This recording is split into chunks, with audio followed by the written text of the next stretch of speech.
বাড়িতে ভেটকি মাছ কীভাবে কাটিং করবেন। প্রথমে আমি আঁশগুলো ভালো করে ছাড়িয়ে নিয়েছি বটিতে, তারপরে পালকগুলো সব কেটে নিয়েছি।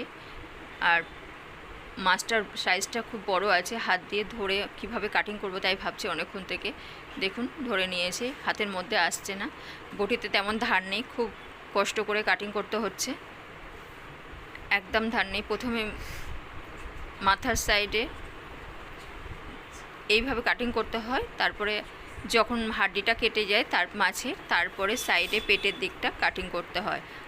আস্তে আস্তে কাটিং করতে হয়, না পুরো একেবারে কাটিং করলে পিত্ত গলে যায়। ধরে ধরে ঘুরিয়ে ঘুরিয়ে কাটিং করবেন। এইভাবে কাটিং করলে মাছের পিত্ত গলে না, খুব সহজে নাড়িগুলো আলাদা আলাদা হয়ে যায়। দেখুন আমার প্রায় কাটিং করা হয়ে গেছে।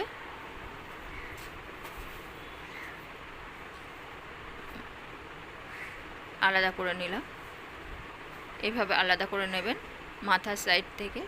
এবারে আমি পিত্তটা যেখানে আছে আমি ওই সমেত নাড়িটা বার করে নেব, নিয়ে পিত্তর জায়গাটা নাড়ি সমেত বাদ দিয়ে দেব। যদি পিত্তটা গলে যায় তাহলে কোনো তিতভাব আর থাকবে না। মাছের গায়ে যদি পিত্ত লেগে যায় সঙ্গে সঙ্গে মাছটাকে ধুয়ে ফেলবেন, বটিটাকেও ধুয়ে নেবেন, তাহলে তিতো হবে না মাছ। এইভাবে কাটিং করতে হয়।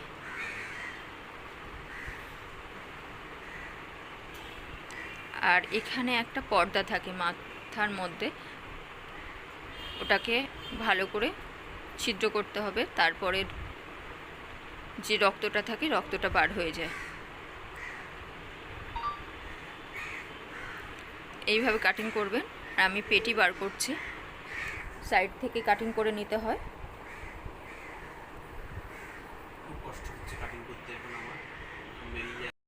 আমি এবার পেটি বার করে নিয়েছি, নিয়ে যে নাড়িটা ছিল সেই নাড়িটা রেখে দিলাম, দিয়ে মাঝখান বরাবর কেটে নিলাম। হাফ কেটে নেওয়ার পরে এইভাবে কাটিং করতে হবে। খুব সহজে কাটিং করা হয়ে গেছে। এবারে এক কাঁটার দিকটা একটু মাছ রাখবো, আর এক সাইড মাছ কাঁটা থাকবে না, এক সাইড এইভাবে কাটিং করে নেব আমি। লম্বা লম্বি সাইড দিয়ে কাটিং করা হয়ে গেছে সব।